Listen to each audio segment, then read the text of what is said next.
Ichiban Kasuga is one of the most inspirational characters in gaming. I believe that part of the reason why he's so inspirational is because he's a bit foolish.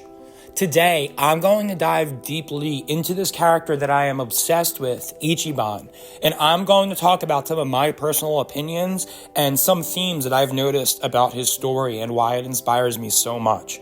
Let's get started. Everything that you're going to see will be spoiler-free. I'm going to keep my terms pretty generalized, that way it won't contain spoilers.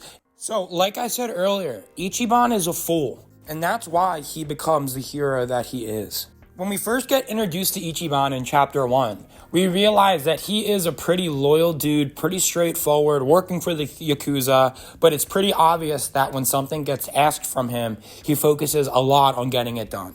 We also learn very on in the story that Ichiban was raised by Arakawa-san, and Ichiban has so much loyalty towards Arakawa-san.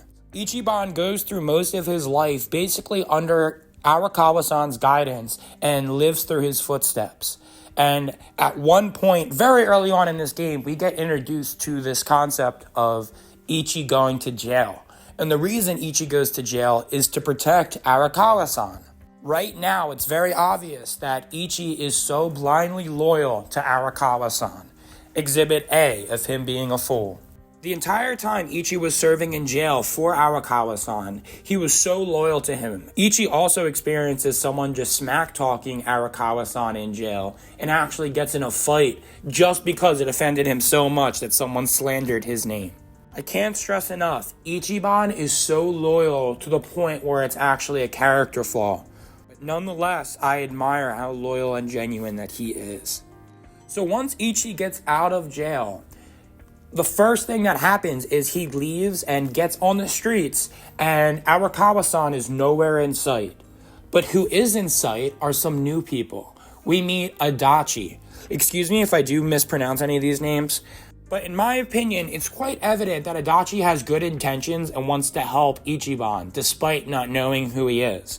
However, Ichiban is so foolishly loyal to Arakawa-san that he doesn't even entertain the concept of working with anyone else, and all he can see and think of is just finding Arakawa-san. So after serving 20 years in prison, it did not change his loyalty at all. I can't stress enough, only a fool is able to be so loyal to somebody, and it's truly admirable. Another admirable way that Ichiban is a fool is that Ichi is naive and foolish enough to actually believe that he could become a hero. I am truly someone that believes that in order to become successful and to achieve things that people haven't achieved before, you kind of have to be a bit crazy and a bit delusional because you have to see things that other people can't. Ichi does see himself as a hero, and despite what everyone externally around him believes, he doesn't let that change him. He always has had that dream and vision of being a hero like in Dragon Quest, and he wants to make that happen. I admire the fact that despite living in such an evil world where he even had to serve so much time in jail, Ichi is still hopeful. And that's why I think it's so powerful that he's a fool, because only a fool can remain so hopeful despite such hard times. And that's why I think we all could learn a little bit from Ichi, because it's good to be a fool sometimes and to follow your heart. Now, speaking of heart, I have to talk about Ichiban's heart, because I truly believe that he has one of the best, most caring personalities that I've ever witnessed in a game, and it does truly inspire me, as corny as that sounds. Ichi's always down to help new people, always down to talk to people and completely hear them out.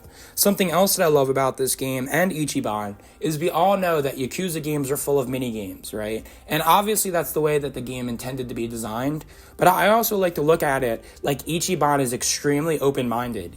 Ichi is not afraid to try an activity that he's never tried before. He's also not afraid to actually just suck at it for a little bit, because that's what life's about. Is embracing new things, sucking at it for a little bit, pushing through, and then eventually adapting.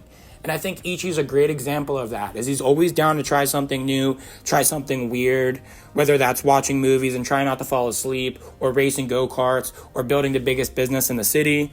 Ichi's down for whatever. And I think we all could learn a little bit from that.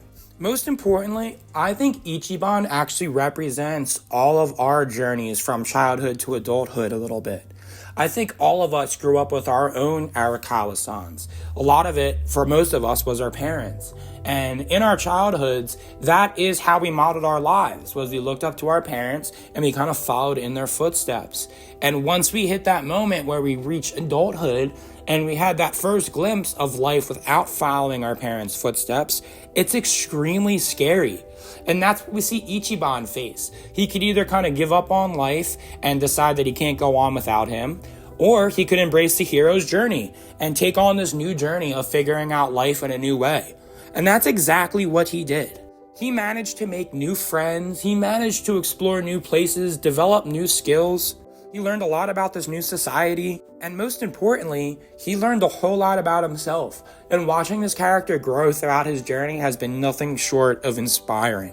Like a lot of kids have about their parents as they grow up, Ichiban kind of had a delusional sense of who Arakawa-san really was. And he really looked at Arakawa-san almost like he was a hero, and he was extremely noble and always had the best in mind. When in reality, that's Ichiban.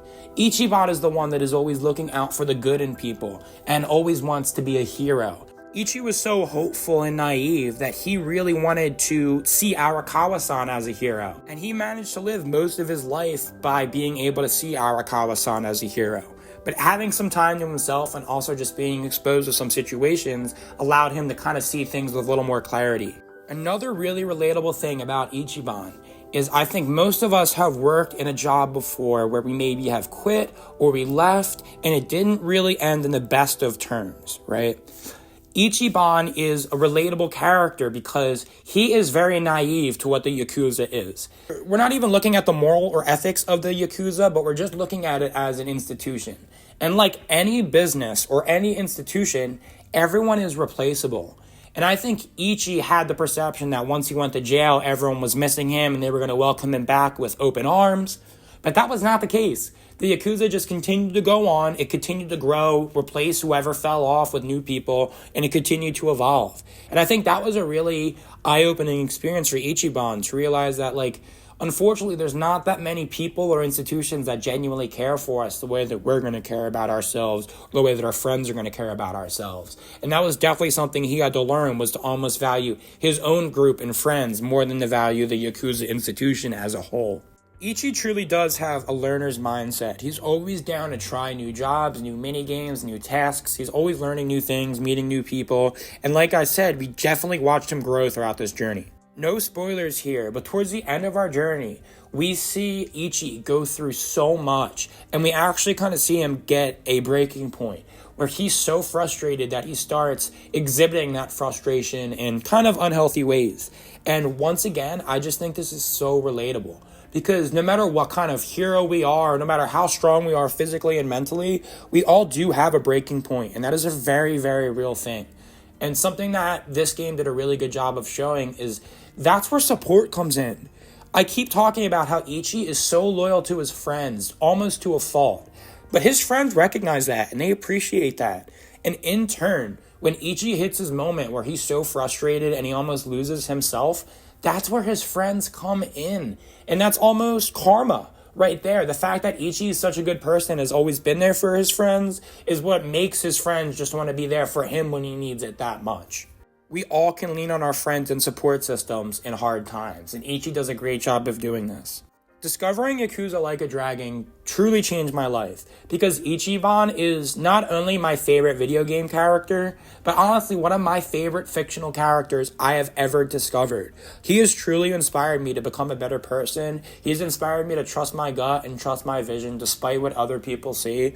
And he's also inspired me to just take more of a wholesome, genuine, hopeful, and almost naive, foolish perspective of life. Because I feel like sometimes I overthink things, and I could learn from Ichi where I could think less, live in a more simple, foolish way, and just embrace life as what it is. I know this is a very different kind of video. I just really, really feel strongly about this character, and I did want to put something together. So I wrote all this out. I tried organizing it in a way that makes sense, and I hope you guys enjoyed. My big lesson to you guys: be kind, be loyal, be loving, and let karma come back and take care of you when you need it. Thank you guys so much for watching. Please go ahead and have a wonderful rest of your day. Peace. Hell yeah. Why not become a hero at 40, right? It ain't the best age to start grinding, but...